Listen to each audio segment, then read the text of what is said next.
उस वक्त में बाप बेटी के कान में कुछ कहता है और माँ बेटी के कान में कुछ कहती है। क्या कहती है वो मैं आपको बताने के लिए जा रहा हूं। माँ कान में कहती है, बेटी मैके से ससुराल जा रही हो, शौहर की नाक की हिफाजत करना, शौहर के कान की हिफाजत करना, शौहर की आंख की हिफाजत करना। बेटी बोलती, अम्मा कान उसके हैं, आंख उसकी है, नाक उसकी, हिफाजत मैं कैसे करूं? कहा, बेटी तुम्हारे गुनाह की बदबू तुम्हारे शौहर की नाक में ना पहुंचे, ये नाक की हिफाजत है। बेटी तुम्हारी गाली और तुम्हारी गंदी बात तुम्हारे शौहर के कान में ना पहुंचे, ये कान की हिफाजत है। बेटी जब शौहर घर में रहे तो अटीचर फटीचर मत रहना, साफ सुथरे कपड़े पहन करके रहना, आंख में सुरमा लगा करके रहना, वजू के साथ रहना। जब शौहर तुमको अपनी आंख से देखे तो उसका दिल भी ठंडा हो जाए, उसकी आंख भी खुश हो जाए। पहली बार जब बेटी ससुराल से मैके आती है तो जल्दी आ जाती है, कहीं एक दिन में, कहीं 2 दिन में, कभी 3 दिन में जल्दी आ जाती है। तो जैसे ही वो ससुराल से मैके आती है तो सारे मोहल्ले भर की औरतें घेर लेती हैं, सवाल जवाब होता है। बेटी ससुराल से आ रही हो, ससुर कैसे थे? तो लड़की कहती सुभान अल्लाह। बेटी ससुराल से मैके आ रही हो, शौहर कैसे थे? लड़की कहती माशाअल्लाह। बेटी ससुराल से मैके आ रही, ससुराल कैसी थी? तो लड़की कहती है अल्हम्दुलिल्लाह। अब एक औरत झट से कहता है, ये सब फालतू सवाल है, जो असल सवाल है उसका जवाब दो, सास कैसी थी? तो कहती है अस्तगफिरुल्लाह ला हौला वला कुव्वता इल्ला बिल्लाह, जल्ले तू जलाल तू इस बला को टाल। माँ तो माँ होती है, समझ गई मेरी बेटी को सब पसंद है, सास पसंद नहीं है। अब माँ अदब भी देती है, हौसला भी देती। कहा, बेटी तुम्हारे जवाब से मुझे बड़ा सदमा हुआ, मेरे सवाल का जवाब दो कि पहली मर्तबा जब मैके से ससुराल गई थी कौन लेकर के गई? कहा, सास आई थी, 100 लड़की में हमको पसंद किया, फिर बहू बना करके मैके से ससुराल ले गई। माँ ने कहा कि बेटी खबरदार, ये सास का ही एहसान है, इतनी अच्छी ससुराल मिल गई। ये सास का ही एहसान है, इतने अच्छे शौहर मिल गए, इतने अच्छे ससुर मिल गए। बेटी सास बला और मुसीबत नहीं होती, कभी माँ होती है, कभी माँ से बढ़ करके होती है। हाथ उठाइए, दामाद बेटी की लड़ाई में दामाद सीधा जेल जाएगा, हाथ उठाइए इंशाअल्लाह। खैर 2-4 आदमी सच पटा रहे थे लेकिन डिस ब्रेक मार लिया, अल्लाह जज़ाए खैर दे।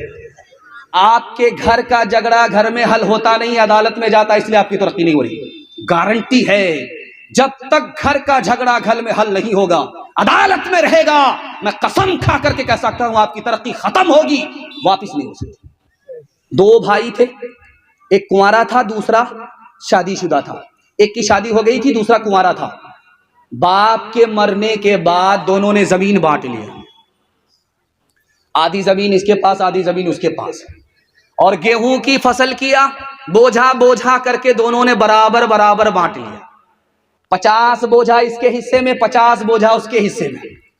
लेकिन जब घर आए बांट करके तो ख्याल आया छोटे भाई को, यार मैं तो कुंवारा हूं, मेरा खर्चा ज्यादा नहीं है, मेरा भाई शादीशुदा है, बाल बच्चे वाला, उसका खर्चा लंबा है, हमने बराबर बराबर बांट लिया, इंसाफ नहीं किया, बढ़ा करके देना चाहिए था।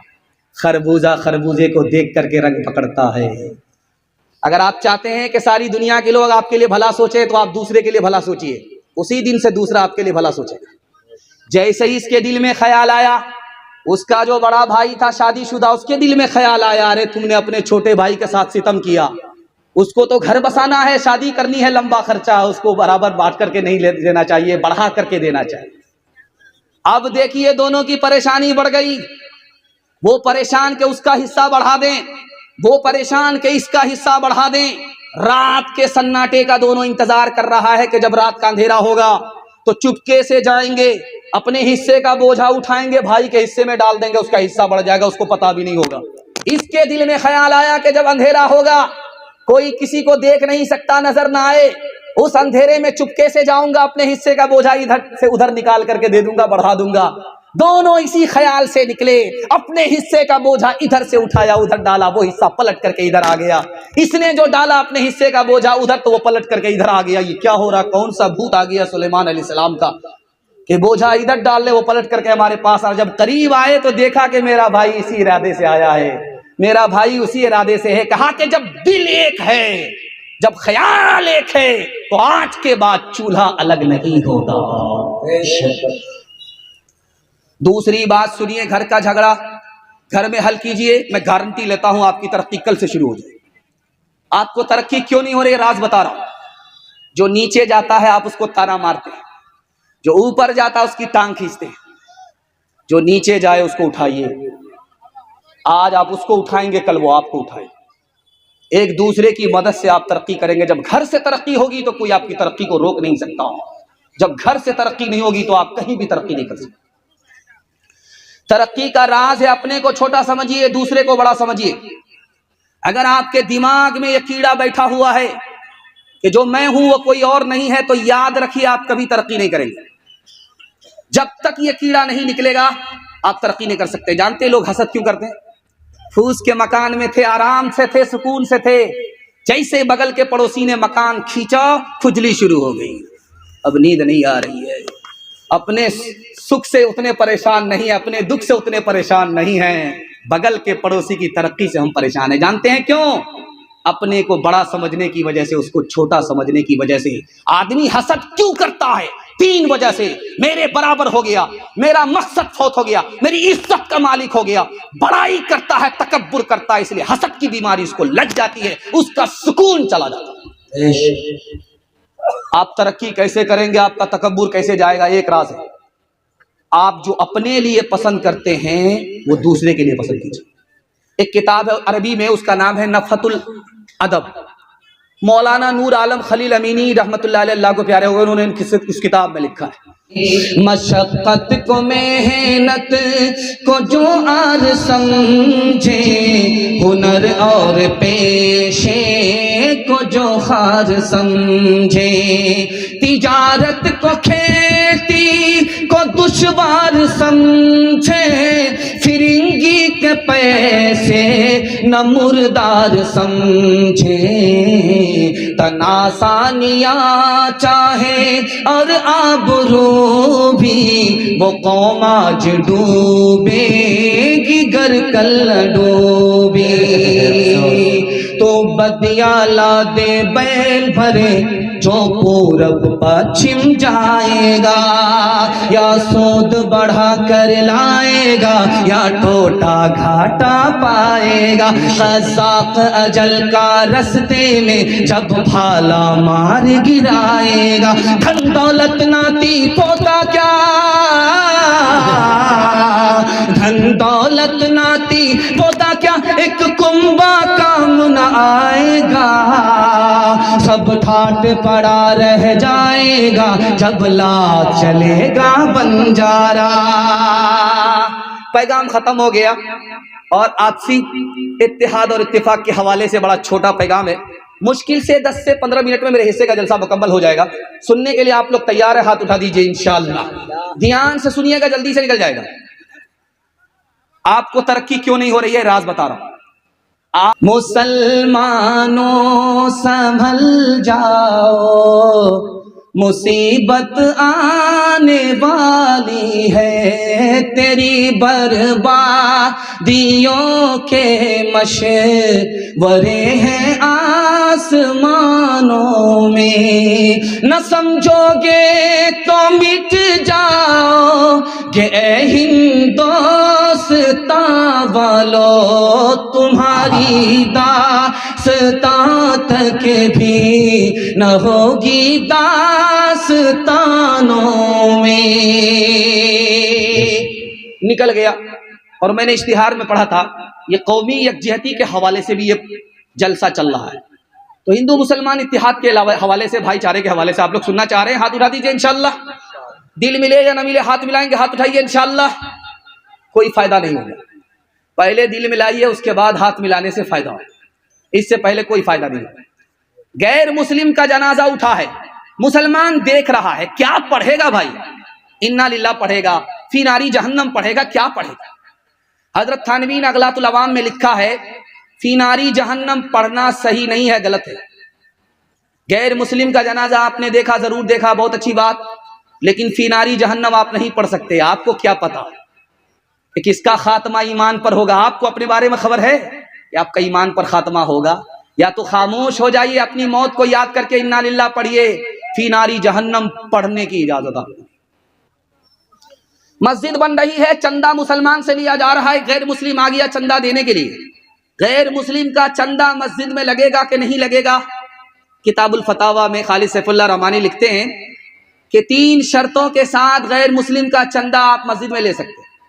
खुद मांगने के लिए नहीं जाएंगे, वो खुद देने के लिए आए हैं और सवाब समझ करके दे रहे हैं, और इसकी गारंटी दे रहे हैं कि हम यहां चंदा दे करके मंदिर के लिए आपसे चंदा नहीं मांगेंगे, तो आप चंदा ले सकते हैं। ये हिंदुस्तान किसका मुल्क है? हिंदुओं का मुल्क है, मुसलमानों का मुल्क है? ये दारुल हरब है या दारुल इस्लाम है? हिंदू का मुल्क है या मुसलमान का मुल्क है? तो लिखा ये हिंदुओं का मुल्क भी नहीं है, दारुल हरब नहीं है, ये मुसलमानों का भी मुल्क नहीं है, दारुल इस्लाम नहीं है, ये दोनों का मुल्क है, दारुल अमन है। जितना हिंदुओं का है उतना मुसलमान का है, जितना मुसलमान का उतना हिंदू का है। ये मुल्क आजाद कैसे हुआ आपको सुनकर के हैरत होगी। 1757 में नवाब सिराजुद्दौला ने अंग्रेज से जंग किया, इसकी बरकत से यह मुल्क आजाद हुआ। 1764 में मीर कासिम ने अंग्रेज से लड़ाई लड़ी, उसकी बरकत से यह मुल्क आजाद हुआ। 1799 में टीपू सुल्तान अंग्रेज से लड़ते हुए शहीद हो गए, उस शहादत की बरकत से यह मुल्क आजाद हुआ। और 1857 में नानोतवी और गंगोही की मुश्तरक जंग से उसकी बरकत से यह मुल्क आजाद हुआ। 1947 में मौलाना अबुल कलाम आजाद और महात्मा गांधी की तहरीक से यह मुल्क आजाद। अल्लाह। कोई हिंदू हो के मुस्लिम, सभी एक डगर के राही, ये वतन ही अपना धन है, उसी के हैं हम सिपाही, ये वतन ही अपना धन है। कोई हिंदू हो के मुस्लिम, सभी एक डगर के राही, ये वतन ही अपना धन है, इसके हैं हम सिपाही, रहे साथ साथ जब तक तो बरस रहा था सोना, जहां हम अलग हुए हैं वहीं आ गई तबाही, जहां हम अलग हुए हैं। एक दोहा सुना देता हूं हिंदी और उर्दू के हवाले से कि इस मुल्क का मुसलमान कितना वफादार है कि इसकी जबान उर्दू होने के बावजूद भी इसने फारसी जबान की खिदमत करने के बजाय हिंदी जबान की खिदमत की है। उसकी जिंदा मिसाल अमीर खुसरू हैं। अमीर खुसरू मरहूम मुसलमान होकर के हिंदी जबान के शायर हैं। मुसलमानों ने जबान के नाम पर कभी भेदभाव नहीं किया। हिंदुस्तान में हिंदी जबान को भी अपनी जबान समझा, उर्दू को भी अपनी जबान समझा। 4 लड़कियां कुएं से पानी भर रही थी, अमीर खुसरू को प्यास लगी, गुजर रहे थे, कहा कि बेटी प्यास लगी है, पानी पिला दो। आप शायर आदमी, आपको फ्री में पानी नहीं पिलाएंगे। शेर पढ़िए, का फरमाइश बताओ, का मुझको खीर खाना पसंद है, खीर पर मिश्रा कह दीजिए। दूसरी लड़की बोली मेरी माँ चरखा चलाती है, कपड़ा बुनती है, चरखा पर मिश्रा कह दीजिए। तीसरी लड़की बोली कि मेरे घर में कुत्ता है, रात भर जागता है, घर की हिफाजत करता है, कुत्ते पर मिश्रा कह दीजिए। चौथी लड़की बोली मेरा बाप मुहर्रम में दारू पी करके ऐसा ढोल बजाता है दोनों तरफ से फट जाता है, ढोल पर मिश्रा कह दीजिए। 4 लड़कियों की फरमाइश को अमीर खुसरू ने 2 मिसरे में पेश किया।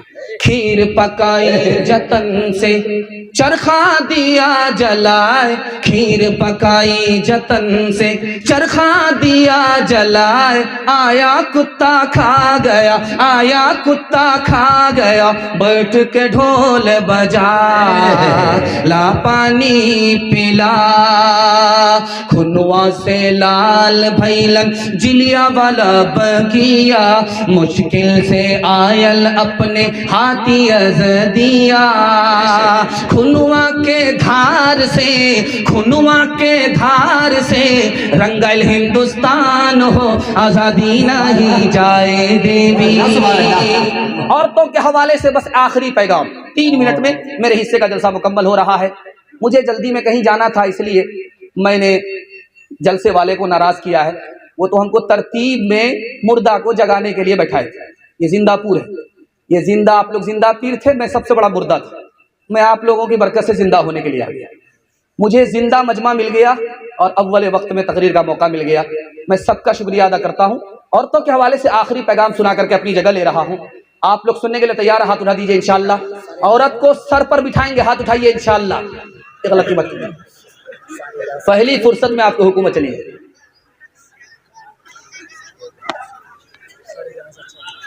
दुनिया में अल्लाह ने 3 चीजों को सुकून की बनाई है। दुनिया में 3 चीज सुकून की है। ये जो रात में बैठ करके आप जलसा सुन रहे हैं, अल्लाह ने इसको सुकून की चीज बनाई। ये जब रात आती है तो आपको मीठी मीठी नींद मिलती है, सुकून की चीज रात है। अच्छा, दूसरी चीज क्या है सुकून की? अपना वतन है। पंजाब गया है धान काटने के लिए, बेचारा लटक फटक करके जा रहा है, पेशाब रूम में बैठा हुआ, लटक फटक करके जा रहा है कि बाल बच्चे के लिए कमाना है। कितना बड़ा मुजाहिदा है, कितनी बड़ी कुर्बानी है, जान पर खेल करके जा रहा है। और जब पंजाब से लौटने लगता है तो इंतजार में रहता, घर कब पहुंचेगा। ये स्टेशन देख रहा है, वो स्टेशन देख रहा है, ये स्टेशन देख रहा है, वो स्टेशन देख रहा है। क्यों भाई? जबकि उधर से पैसा था, सीट मिली हुई है, आराम से एसी में आ रहा है, लेकिन उसको सुकून नहीं है, छटपट कर रहा है कि घर आए। अल्लाह ने सुकून की चीज अपना वतन बनाया है। टूटे फूटे घर में, अपने घर में जो सुकून मिलता कहीं नहीं मिलता। और तीसरी चीज जो सुकून की बनाई है वो अपनी औरत है।